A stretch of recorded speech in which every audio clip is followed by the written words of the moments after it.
Welcome back, everybody, to Hxro Labs Live. I am your host, Random Task 555 on Twitter. Don't know why I went all weird there. Just got excited. It's good to be back. I've been like peak mental cobwebs for like 2 weeks, kind of fam jamming. August, people are in town. I mean, I got the twins, so I'm not going out much. So everyone in town's like, hey, we're gonna come stay with you, which has been great, except for sleep and all that. So it's also August. We talk about this a lot, but you gotta unplug. It's really hard. Crypto is a blessing. Crypto is a curse. Blessing because it's opportunity, and curse because it just destroys your life. No, it can really make sleep and health hard. So, anyways, long story short, I was mostly unplugged, or at the very least, like I was on every day, but not trading. For the last little bit, avoided this nuke. Didn't do much down here. I actually did catch a trade this morning. I saw some buying going on. It was really sus. Let's dive into it. I mean, this is a big day, guys. It's a big day, big news day. Barry finally got his big week. He's been saying it's going to be a big week for like 2 years. Actually, he hasn't said a thing in like a year because they're in some shit. Don't know all the details. But we'll pull up a thread from Jake Chervinsky, who is basically who I go to for my legal takes regarding crypto because he's super smart, very level-headed, pretty reasonable guy. So we'll pull up his tweet. But yeah, what was I seeing this morning? I finally got back in the computer. So I got back to town yesterday, kind of took the day to like unwind, unpack, see my lady, spend some time with the fam. Because I was up north with just my oldest. So I hadn't seen the twins in a few days. So I just chilled out. Barely touched the computer. And then this morning, what was it like? Yeah, like 8:30. Like so 9 a.m. is when I got onto my computer this morning, right around here. Naturally, I'm not sitting down to be like, let's take a trade. I'm just like letting the cobwebs clear, pulling up tabs, checking in on bookkeeping, getting everything set up. And then I saw this candle and I was like, damn, because there's been speculation that this decision about Grayscale would be coming soon and that it would come on a Tuesday or Friday at 10:30 in the morning. So I see this starting to rally at 10 and I'm like, interesting. And my bearish brain, which is kind of how you feel if you're not paying close attention to the market, we just had this nuke and then we're just been chilling down here. Not surprised at all to see a BART back up. That is super typical. But I wasn't sitting here like feeling super bullish, right? So my brain's kind of like looking at this saying, this could just be people anticipating that news today. And then if 10:30 comes and goes and there's no news, take it all back and we just get more of this. So long story short, I didn't rush to buy, but then going to my workout, it's 10:30, got an appointment with a trainer and I'm like in the car and I've got Tree of Alpha on notifications because them and who's the other one? DB. Yeah, tier 10K. Put these guys on notifications because then you get that breaking news popping up on your phone, which I like. And I got the pop up right away. I think price was up here by then. Oops. Anyways, I was in the car. I was about to leave. I was like, fuck. So I just blindly longed it. I just figured like I'm getting this notification. That news is going to take, at least a couple hours to fully disseminate, fully get priced in, whatever it's going to be. So I figured I could probably just blindly long here, go to my workout, come back later today, close the long. So I did that. So the question is, so that's nice, welcome back to the markets, RT. Here's a free trade. But I closed it because I didn't really have a setup. And so when the market hands you free money and you kind of been bad as far as like trading goes, you're like, hey, I didn't really follow rules here, didn't really have rules to follow. Took a nice little profit home from that. And then I was just chatting with a couple of analysts from my fund this morning, just actually before this stream, thinking like, what do we think about the market? Look, I think the market's going to do a lot more of this until there's decisive approval. And when that happens, moon, or decisive rejection. And when that happens, wrecked. And not long-term wrecked. In fact, it would be very poetic. Been thinking a lot about this. March being the final deadline for the BlackRock ETF. If they drag it out to that March and then reject it, doesn't mean it will never happen. It's super improbable, I think, that it would get rejected. But just say it did. It wouldn't be the death of the Bitcoin. It wouldn't mean cancel the whole cycle. But what I think it would represent is like that COVID crash thing. It's kind of like, here's your bear market, and then there's a lot of this like, wow, we can't really have the next bull until we take out all the leverage out of the system. So how sick would it be 4 years later in March if that rejection was the final blow? So I'm not calling for that. I'm just saying, if that happens and I'm not already just all in, hopefully I'm not already all in, have some cash. But a rejection in March would probably be the sickest long to set up for the next cycle. Just going to put that out there. That would be all the way over here. So whatever happens between now and then. For now, let's pull up the Jake thread so we can just digest. Have we not been on the chart this whole time? That'd be super awkward.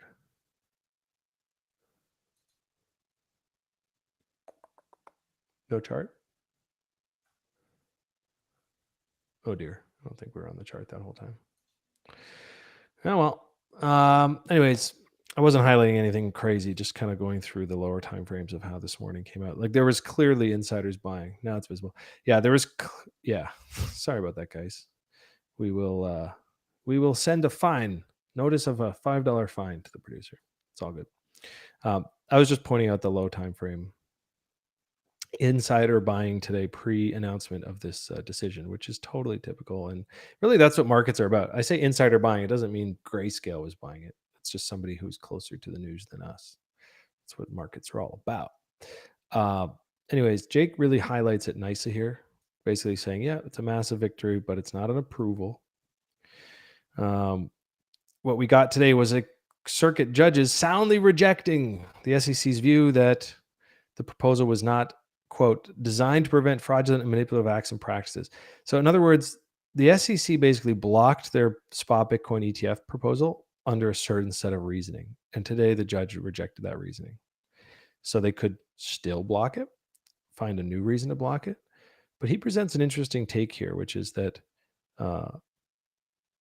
he says another theory is that they will take this DC Circuit's decision as a way or a semi-graceful exit from their anti-ETF position. In other words, they're getting their ass kicked lately, right? Most of the SEC headlines, decision-wise, are all favoring, crypto, whether it's Ripple, the Grayscale one.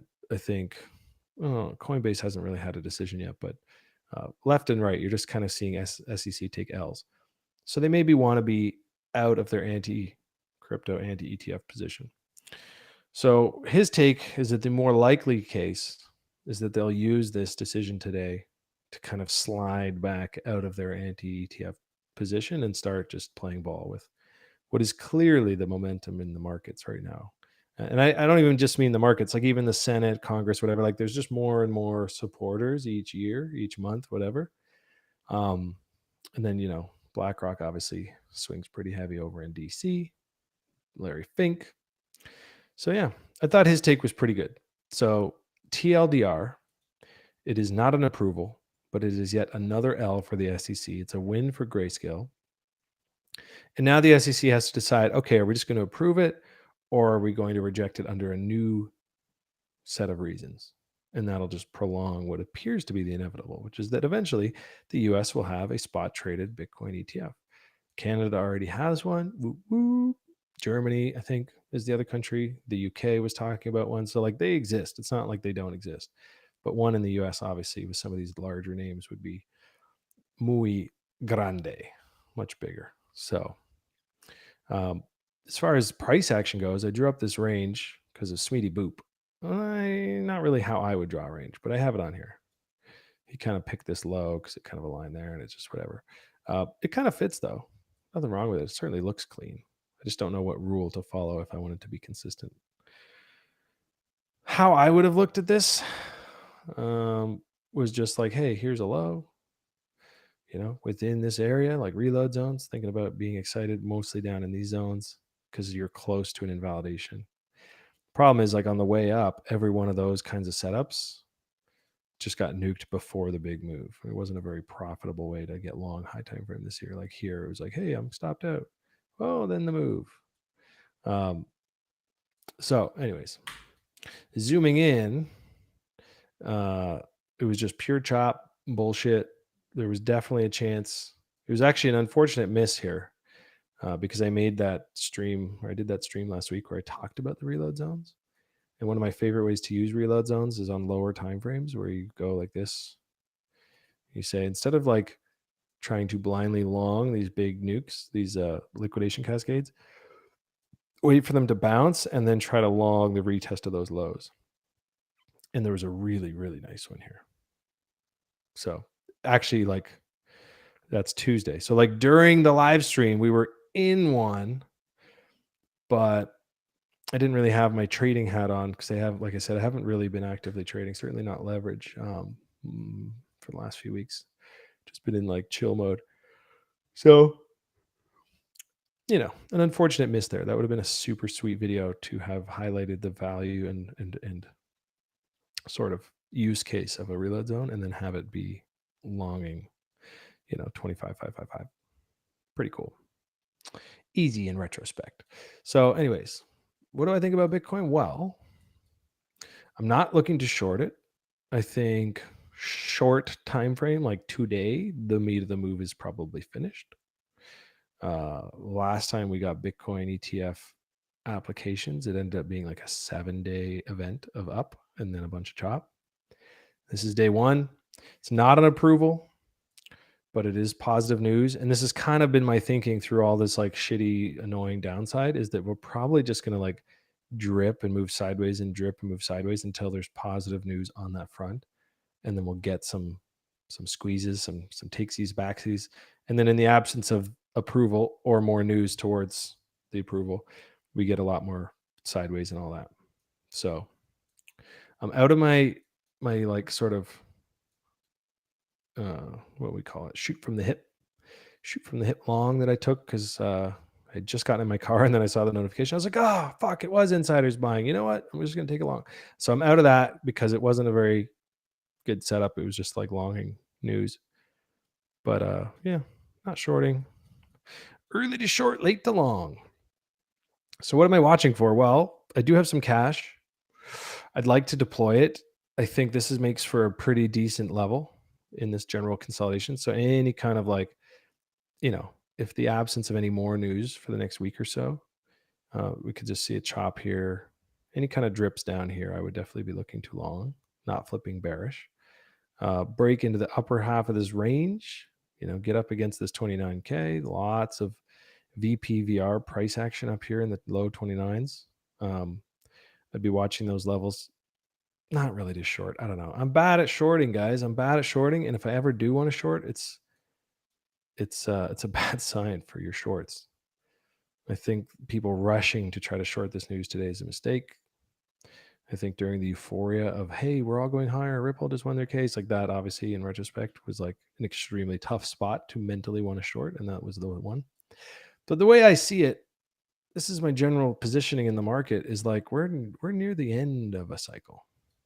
If you count the cycle starting from like the bottom of the bear to like the beginning of the next bull, this is the big Gann square that I've been tracking forever now, it feels like.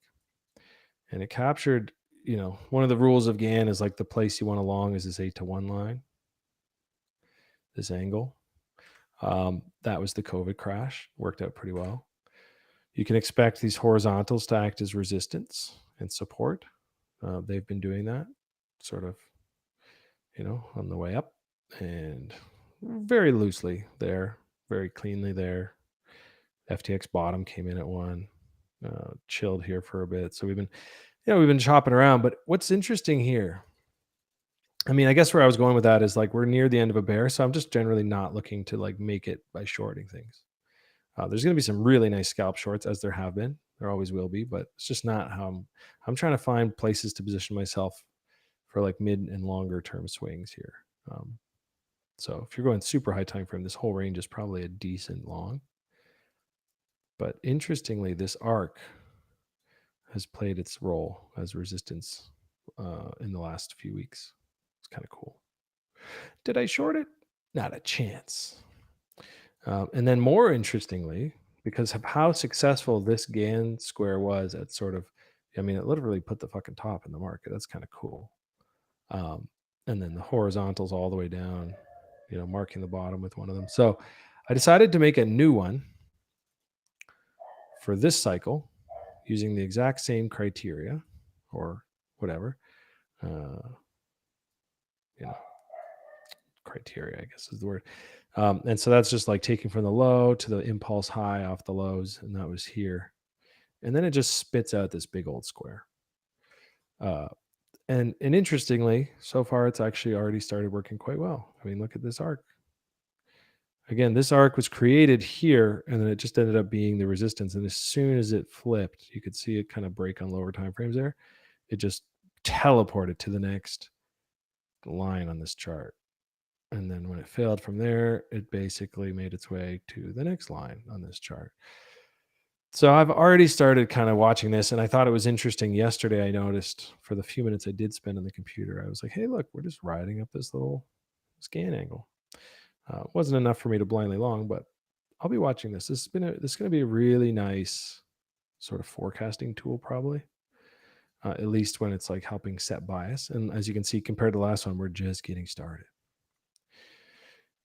And if it marks the high again, like it did last cycle, that'd be like $107,000 Bitcoin, like that 100. It'd be kind of like, hey, let's squeeze everyone who's shorting 99999. And that squeeze would take us into like the low 100Ks. And then that might be the top. If this thing is, if history is any indication, that would be pretty cool. So looking for resistance at these arcs, looking for support at the angles and the horizontals. Generally speaking, I'm just not really looking to short the market. I just don't see for my style the alpha in that. I guess that's my take. So on Bitcoin, I do think Bitcoin dominance looks like it wants to take a leg higher. I also noticed that last night. I thought this would be interesting. For the record, Bitcoin dominance has a really great ability to get me completely offside. So like when it starts to move up, it's like I'm in altcoins. And when it tops out, it's usually like I'm pretty Bitcoin heavy. Like I'm not, and I think that's true for most people in the market. Like it kind of has this way of getting you offside. So through that ETF talk, when it first started, it was like, yeah, everyone just get in Bitcoin. Alts are going to get wrecked. And now for like 3 months, we've just been having this little shakedown on chain summer. And Ethereum is kind of holding its own versus Bitcoin, not really winning or losing. Actually, it's at the exact same level it was at June. Anyways, this looks primed for a leg higher. So I wouldn't be shocked to see the next major move on Bitcoin dominance be to the upside. So yeah, all that to say, I'm watching and waiting and looking here for either a dip, sort of say, hey, there was a news pump, and then, oh no, there's no news. We're just going to slowly chop sideways and squeeze out all the longs. Or maybe reclaim this midpoint and there's a setup there. I don't know. Looking for setups to long Bitcoin or not do anything. Still got my shitcoins, my shitcoin exposure. I've got this multi-chart set up for the bots with Unibot in the top because I think that is obviously still the leader. We've got Nolo dripping through the reload zone. We've got none doing the same thing. So the bot meta is on hold, which is typically when I want to get excited about it. House sports betting bot also kind of chilling just actually above its reload zone. We've got BS Blacksmith. I don't know much about this except for somebody who I know and like his analysis. He's pretty bullish on this one. So he was really bullish at it here. I bought a little here. I sold it up here. Now I think it's probably time for me to pay attention if that's going to be a good one. And then this T-bag, T-H-E, no, T-E-H bag. I don't know. Saw a bunch of people shilling it on Twitter. So I pulled it up here. Obviously the shills got really loud up here. Now it kind of tagged the reload zone. So my thing was creating this multi-chart was like, I just want to watch all these and I want to pay attention to Unibot. And when Unibot is in its reload zone showing me a setup, then all these get interesting again. But as you'd expect, they're already all in their reload zones or just bouncing out of them. And Unibot never even got to its. So that might be inherent strength, or it just might mean we're not there yet. Like They don't always go straight down, right? So like it could be the case that this is just a much more long, like that would be the perfect scenario for me. Because then we'd have a nice base built on the king of bots, the Unibot, and then ideally get some buyers stepping in, some buy volume. So that would be the perfect setup for me. And at that point, I'm assuming all of these would either be where they are now or lower, still above the lows if I want to be bullish on them. So that'd be my wish list for the bots. I will be all over them if Unibot can get in there and start forming some W's, getting some buyers. If it just takes off from here, then for the umpteenth time this summer, I've missed Unibot's dip. That it's okay. Gotta have rules. Prime's a nice one. So Prime is a Magic the Gathering-esque digital card game. I've got a bunch of cards during the NFT hype of yesteryears. I was picking those up. Set up a really nice W here. So this is the token. Won't go into detail on what it does. My first take was that it was like not too useful within the ecosystem. I think that's getting adjusted. I mean, the one thing I can say is the game itself is dope. The developers are sick. The team is very strong. So this one's going to be around. I'm pretty confident in that. It's just going through its beta right now. People are actually able to play it. Early reports are good. So this is an interesting chaos level. I was watching this thing break out. I do have a bag that I was farming with one of the para sets. So if you had a full set of cards, then you could cache them, sort of like stash them, stake them essentially, and then print or farm Prime tokens. So I have a bag from that. But seeing it break out on this high time frame, I felt like, damn, I'm underexposed.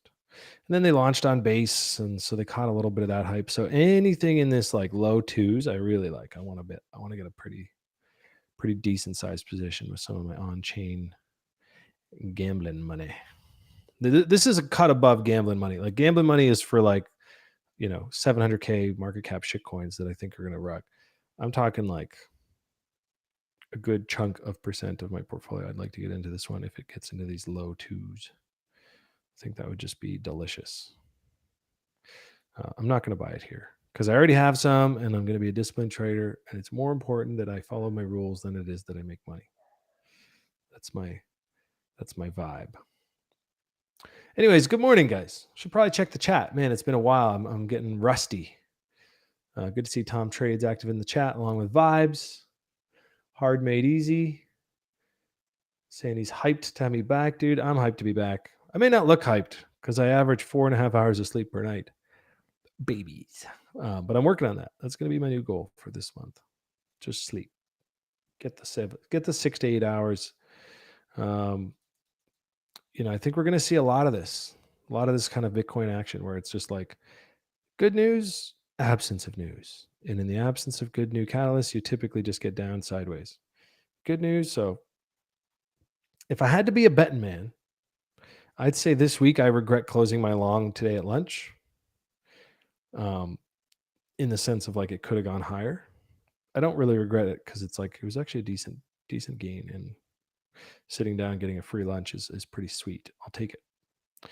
But my guess is if I had to be a betting man, I'd say we move a little higher here. But eventually, crap out and get boring again until there's an actual approval or big news again. So it's basically like it's a really tough market to trade. There were some nice shorts that came through here. There was some nice downside. If you missed the big liquidation cascade and then decided to get short, that's not how you do it. It's usually the end of the move. Turns out for now it was. But looking back, I think this is just going to be this reaccumulation range. And relatively speaking, anyone, right? Because, let's do this. Let's take a look at the high time frames. There's nothing too crazy there. I can just get rid of it. I could actually get rid of these too. They're super in the way. So think about what we're doing here. Let's think about this. Got this massive, what should be resistance. We can kind of pick and choose exactly where we want that to be. But the bottom line is any kind of stopping here that we did get was really just resistance. failure to break down, back into the resistance on dying momentum, like so far failure to break down. So either you're betting on sort of full reload zone price action. I mean, there's obviously someone out there that's like new lows. I think that's stupid, but like you just can't get more fear than what we had here. I'd be fucking shocked. I'm gonna put that at like less than 1%. So don't bet on it, in my opinion. So either you're betting on like this full reload zone kind of thing where maybe it's out, that's like ETF rejection stuff. Which again, I don't think that cancels the next bull market. I think we got through the last crazy bull market without an ETF. If the market's going to convince people that it needs that to do it, then perfect. Good news for us. We can buy that dip. But point is, I think what we're going to get here is just a bunch of what we are seeing is a buildup under resistance. And eventually, when that breaks, it's going to be violent. It's going to teleport. It's going to wreak havoc on the shore tours and the emotions of the sideliners. And if someone told me that Bitcoin's never going to break above this level again, I'd say you're a fucking liar. So that's probably the easiest way to just think about the market right now. As far below this level as I can be a buyer, the better.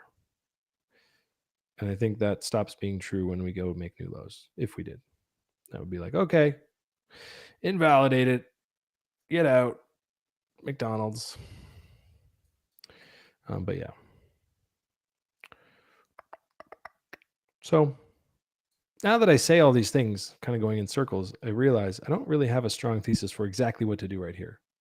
Bottom line is it's late too long, IMO, early too short if you're trying to like trade this kind of area on the chart. It's kind of like there was a trade. There might be a trade up here later. Right now, it's just risky both ways. No trade. So I've been watching the chain.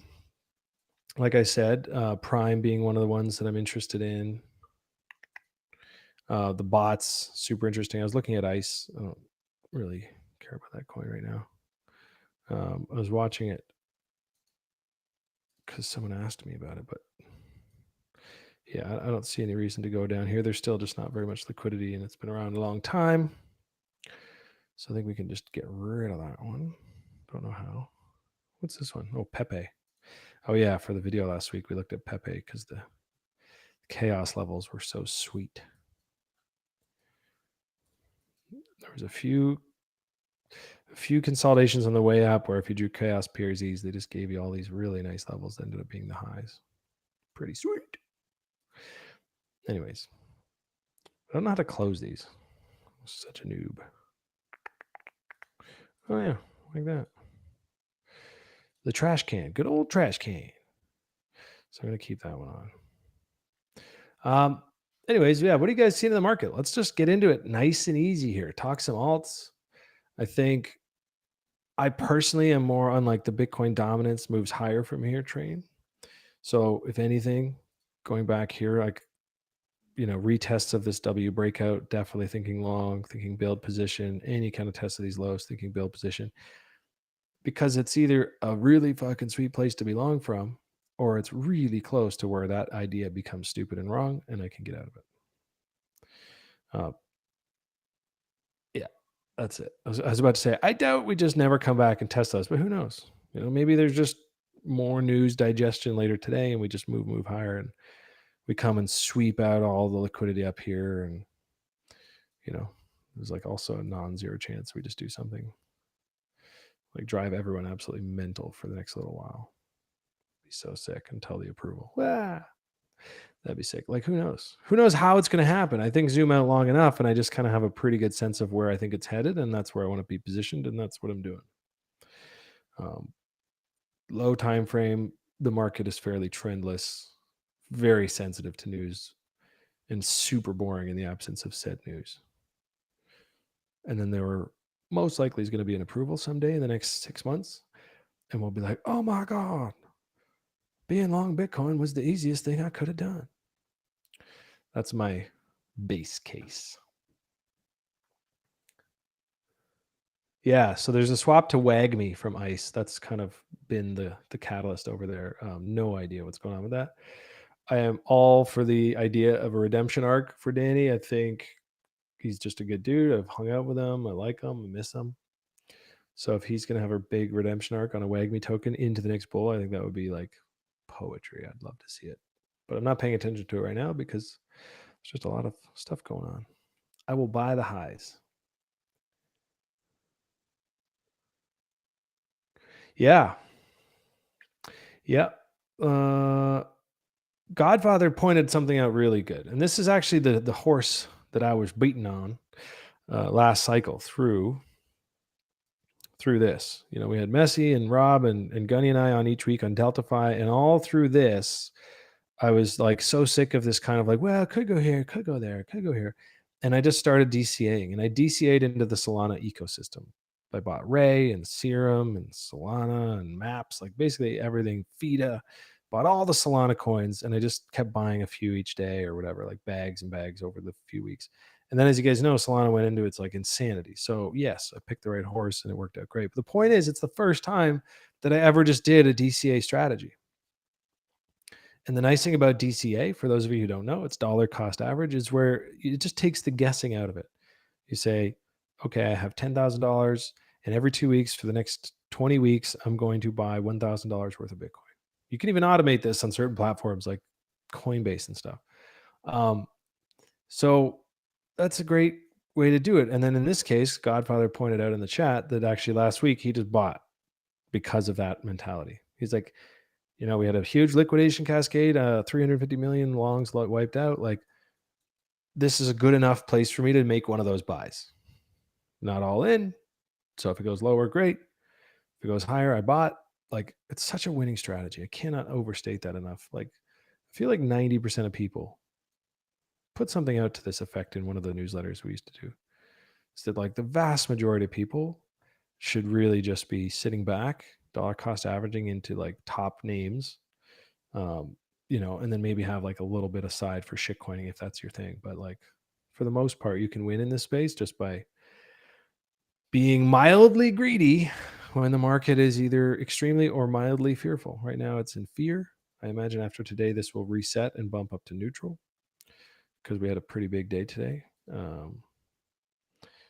But yeah, I think something in the newsletter was almost 2 years ago now. Like I basically put out like if fear is below 20 and you just ramp up the DCAing and then like slower DCAing when the fear is in this range, and then do the same thing at the upside, like start DCing out pretty aggressively when it gets into the 80s and 90s.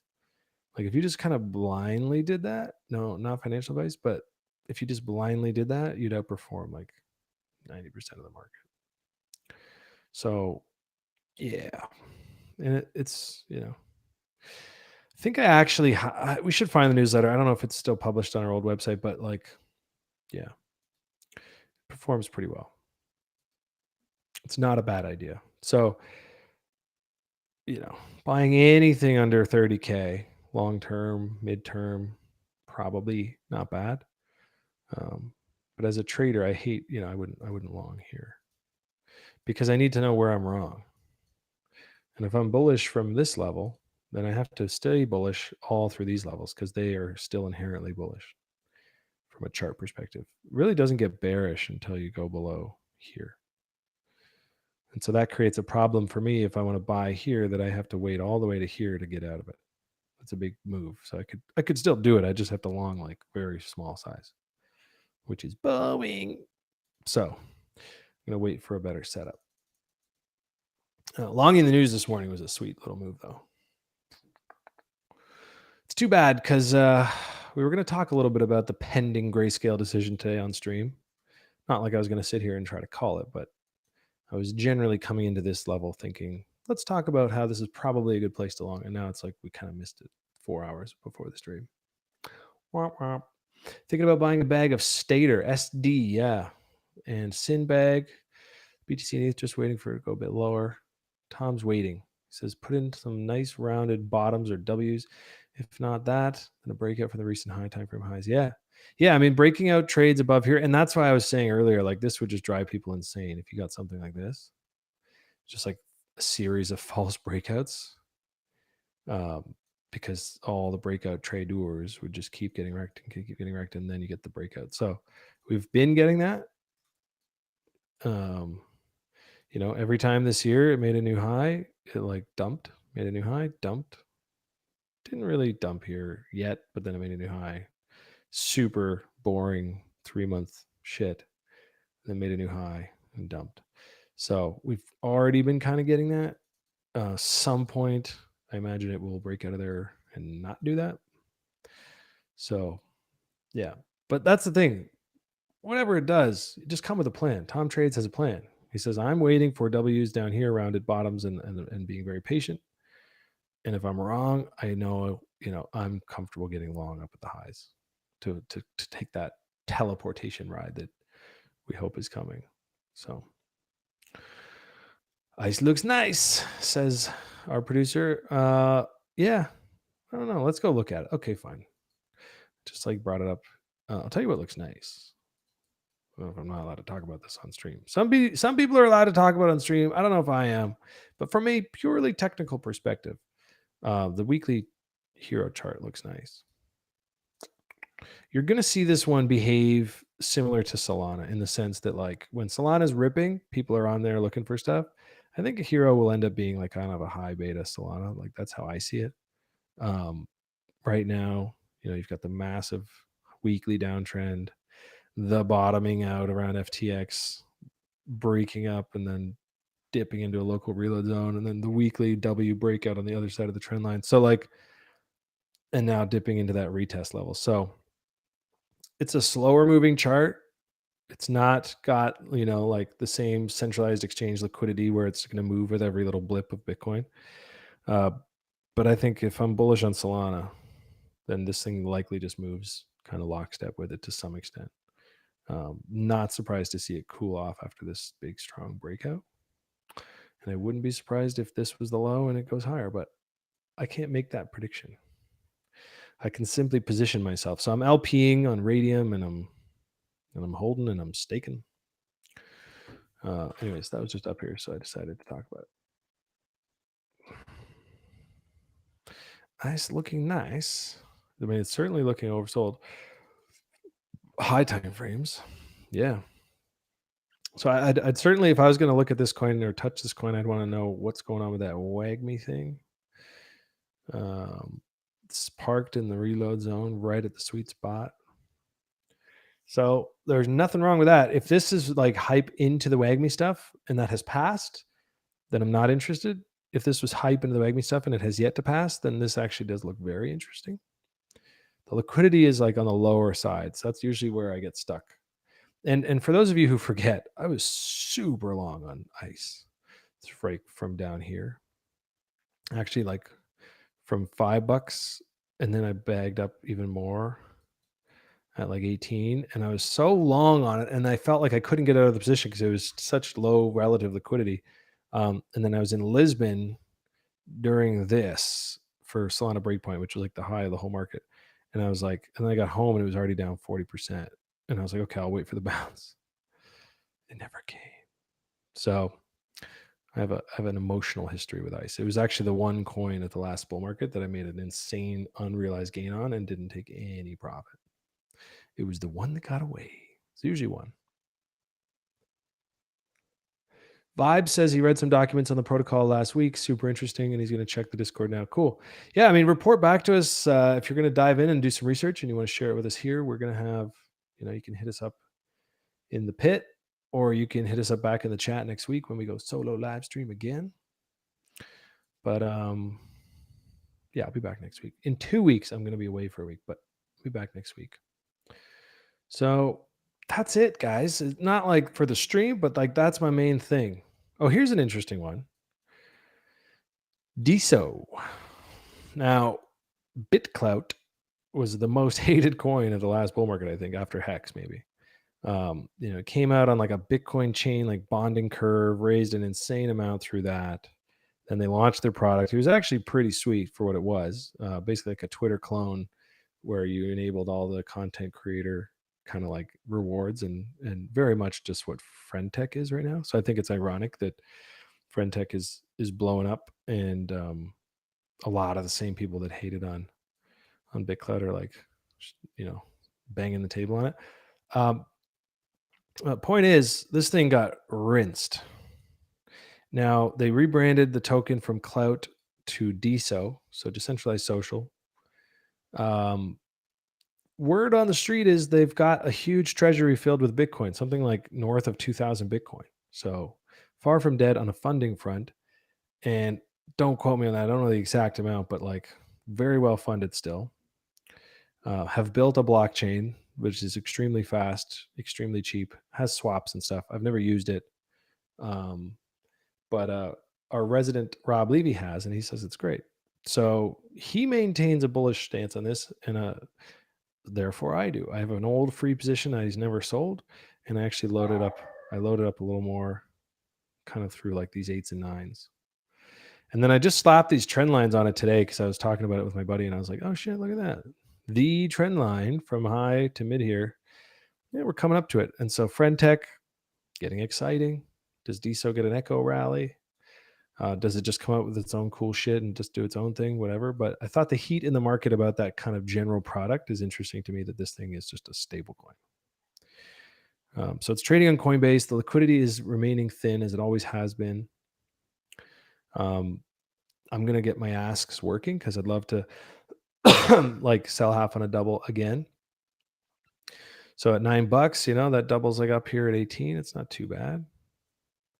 Seems totally achievable. And obviously, in the absence of everything else, this chart just looks really good. I mean, as far as accumulation goes, it certainly doesn't look bullish from like, look at that, it's mooning. But the kind of shit I like to buy when I think it's not a dead project is like, you come into the lows, you get a huge blast of buy volume. That signals that there are big buyers that have basically said, this is going to be our floor.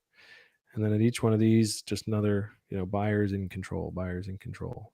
Sell volume days pretty low, buy volume days pretty high. So call me crazy, but it looks like accumulation to me.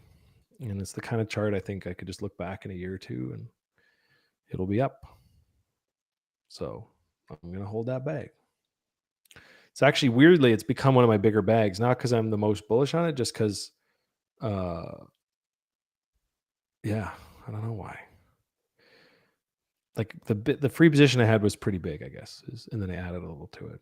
But I looked the other day and I was like, damn, DESO is one of my biggest positions. Should probably recalibrate my positioning to go with my thesis, because it's certainly not like the number one coin I would pick to tell someone like, hey, this is what I'm the most bullish on. But sometimes you got to do that. Sometimes you got to kind of like audit yourself and say, okay, what am I most bullish on or bearish on? Like, how am I feeling? Where is my analysis pointing? And then go and align that next to your positioning in the market. They often fall out of sync. And it's important to like rebalance yourself when things change. So I should probably go for a bit of that rebalancing. I just feel weird selling this coin here. There's no real reason to, other than part of that rebalance, because it's certainly not my like number 2 pick in the market, but I think it's my number 2 bag right now. Number 3 bag, number 4 bag, but it's in the top 5. Yeah, I mean, Friendtech also like worked directly to Twitter, if I'm not mistaken. Or did you just have to set up an account and grow a following there, and it's like Twitter, but it's not actually linked to your Twitter? I don't know. I haven't used Friendtech. I got halfway through signing up and then was like, fuck this. And then yesterday they came out and basically like threatened all their users, saying like, if you guys use competitors or people get caught using competitors, we're going to nuke all their points and, maybe give them out to other people or like whatever. Basically just saying like, don't even try the competition, which is super weird, super sketch. Not like, hey, I'm a rug sketch, but like insecure much. I'd be like, we welcome you to try every one of our competitors, and then you'll come back because we have hands down the best product out there. If you can't say that, fix your goddamn product and fix your attitude, because that was a really shitty thing they said. So funny thing was like the backlash on that from online was basically like, okay, what are their competitors? We're going to go use them. Racer, okay, he says he apparently walked that back pretty quickly after, yeah. So who's Racer? I kept seeing him on like a top 10 list. Which one is it? I'm so out of the loop on Friendtech, by the way. Yeah, so Friendtech founder, is it this guy?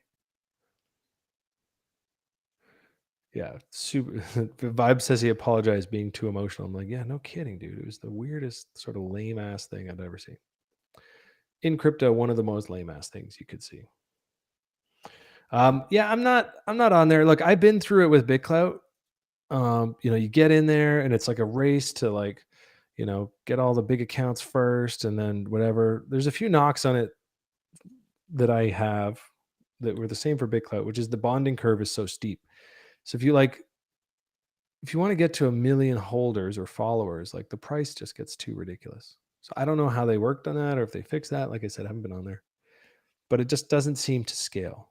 And at the very least, the time for me, like there was a time like Anson was talking about it, and then like one of the first guys I heard talking about it maybe 3 weeks ago, and I kind of like clicked it, and I was like, oh, interesting, a BitClout clone, like cool. Um, and then I passed on the idea right then. And so 2 weeks later, now everybody's talking about it, and then it's like, oh, maybe now I'll go do it. And that's not how you do it. It's not how I do it. I've done that before, right? There's a coin that you kind of heard about. It was like looked like shit, so you didn't really pick it up. And then a few months later, maybe a few weeks later, it's just ripping. And so you're kind of like, okay, now like the social pressure is up. That's never worked out for me. So my guess is that yesterday probably topped it. That racer comment, like certainly cooled it. Yeah. So like there's a race to accumulate points because someday those points could equate to money. And that's dope, man. Like for people doing it, cool, get your points. But I feel late to the trough. And one thing I do know about these things is very consistently they come out, they build hype. It's the Gartner hype cycle. I mean, we talk about it on the show all the time where you get that initial freaking craziness and then it just tops. There's just not enough there yet. And it cools off, it reload zones. And then it's like, now we see if it's real. And then if it is, it'll go. So in a month or two, if nobody's talking about it anymore, but it's still sick, come back, tell me how excited you are, and then we'll talk. Right now, I'm comfortable to either miss it or I'm convinced that it's just like pretty close to that Gartner hype cycle top.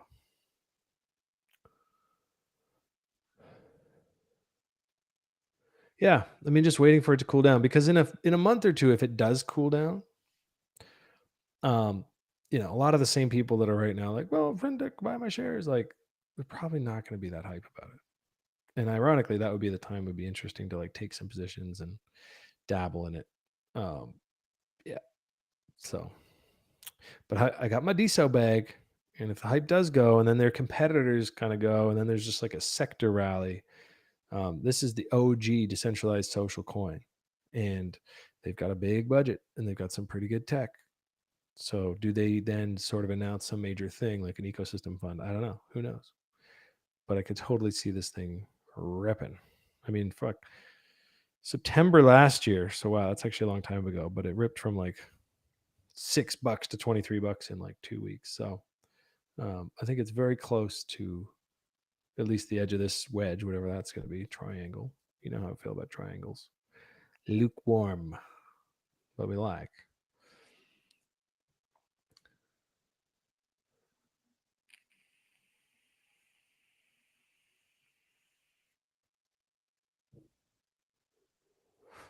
Yeah. I think Godfather might be talking about Bitcoin and ETH taking profits on the way up, but generally, yes. So he's like, how do you deal with 100x? Be like, always be selling. Always be chipping away at a bag like that if you can't just sell the whole thing. If you manage to get into a position where you're up 100x on something, my strategy is always to just be selling. Don't worry if it goes another 2x. Just pay yourself. That's what I do. All the same charts. Yeah, it tops, then it grows slowly. Yeah, exactly. Similar to Blur. So let's pull up Blur. I was trying to think of a good example of the Gartner hype cycle. Maybe Blur will be the one. Oh, no, not that one. You know what? I bet the perp. Nope, not that one. You know what? We get a better picture sometimes on this. Wow. Wow. Blur is not a good example. Unless all these tokens just are versions. Where was it trading first? probably on chain. Let's go back to the watch list. Blur. Blur's been getting beat up, by the way, if you didn't just see that. Yeah, I don't know. I mean, Blur was kind of a good example. It's an airdrop token, so it's not as good an example. But yeah, it's the idea of like you get the hype, and then it's like form a base.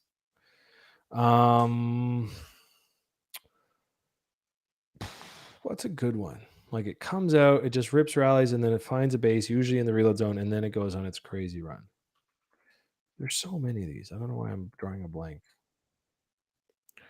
You know, airdrop tokens probably not the one to use as examples, but you could. I mean, same thing with Arbitrum here, right?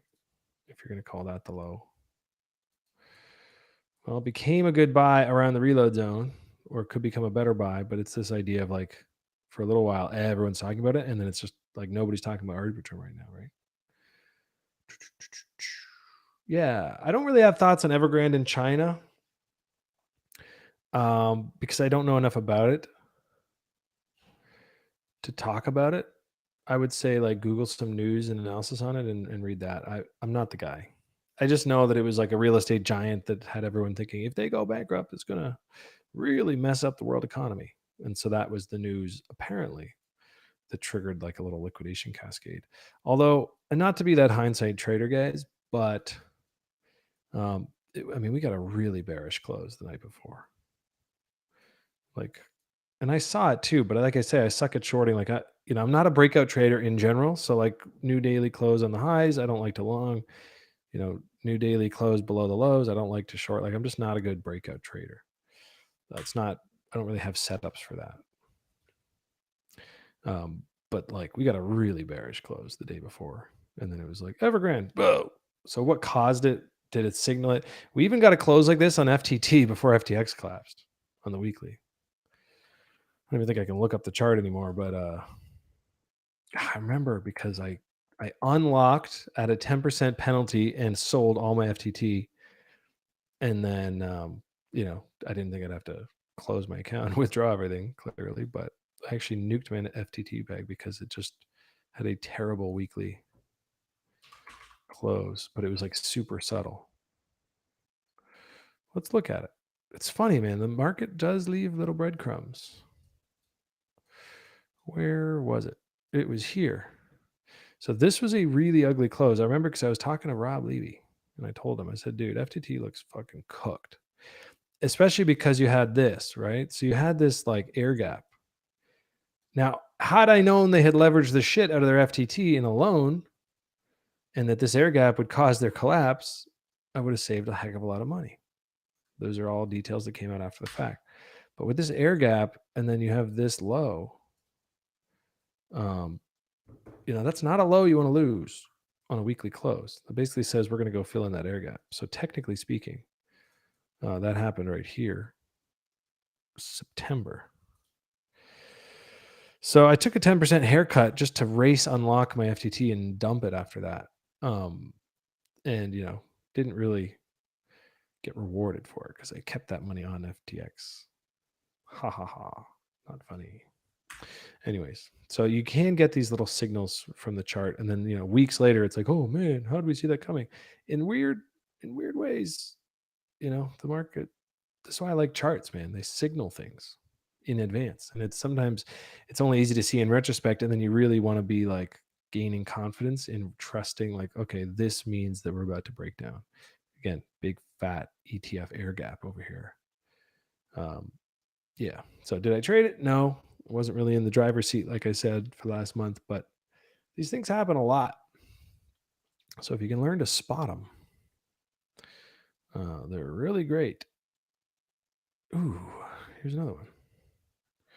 And again, cherry picking this stuff after the fact as some kind of alpha is pretty much the lamest thing. I'm not here to do that. I'm really just like, if you want to know, there's confirmations of stuff that just should be paid attention to.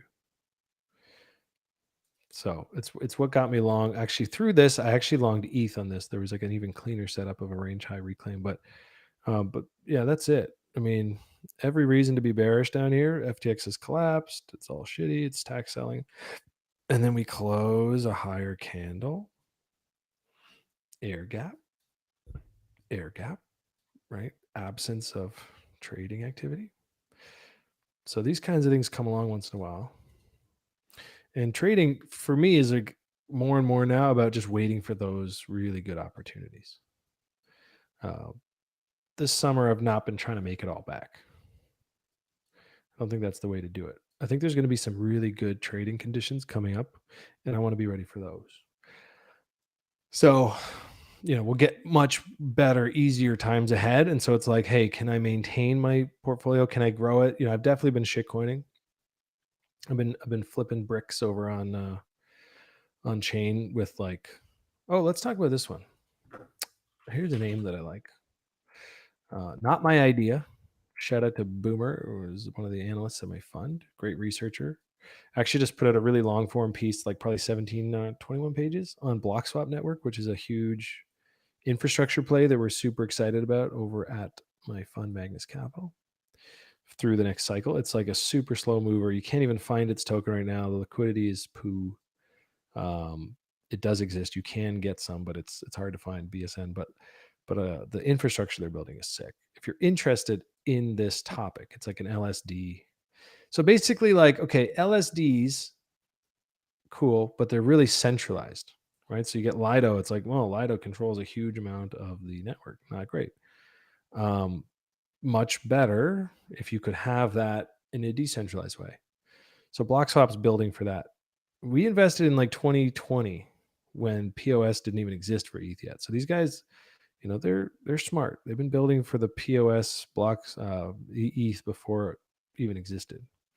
Anyways, big, fat, long, medium article about it there from the same guy who's excited about based markets. So he thinks this is a really nice play over on base.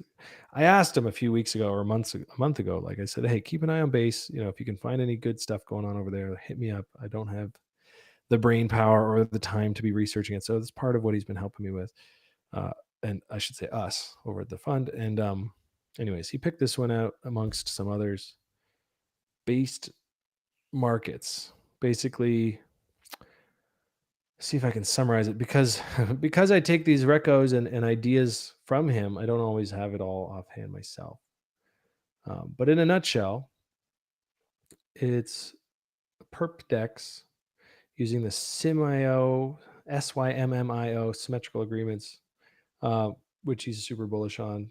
Apparently, claiming to be 24 times more capital efficient than GMX, GNS, and LVL. So pretty sub 5 mil FTV kind of thing. So super tiny. Anyways, I picked some up here, I think, at like $7. Missed this dip. That's the thing. If you're on every day and you're following your plan really well, you see a name like this and you say, oh, let's pick it up in this reload zone. But I got excited and picked it up at $7. So I'm kind of in the midpoint here. If it dips back down, I would like to double my bag, but and if it goes to 14, I will cut my bag in half and have a free position. So based is cool. Vibes asked, what are some Solana apps that he should be looking at? Well, I'll tell you the ones I'm looking at. Nolo obviously is one I'm actually using. They've got perps trading through Dexterity, which is built on Here Network. I think as a trader, there's still things I want to see, and I've been sharing feedback in the beta chat, and then I've been being heard. So they're 0.09 right now, the version. So 1.0 is coming out soon, and I expect it to have a lot of cool added features. Later this year, through the Flowmatic APIs, they'll be able to add things like stop losses and take profits, which is obviously a critical tool when you're thinking about trading, especially trading on leverage. So these are tools that I'm excited about. I think the tokenomics on Nolo are dope in the sense that, like, if volume arrives, that gets flooded back to stakers and LPs, of which I am both. So I'm bullish on Nolo mid-long term, and I'm going to use it once the tooling increases. So like today is a good example. I trade on Apex right now. When I see that news, I'm not like rushing to my Discord to long. It's just not in the front of my mind yet. I'm still kind of like typical standard chart type DEX type guy. But I have messed around on Nolo. I've probably put like a couple Bitcoin short, a couple Bitcoin long a few times. It's working pretty well. I just want to see a few more things added, and they've been working on that tirelessly. So that's what I'm excited about. PepperDex I've been following pretty closely.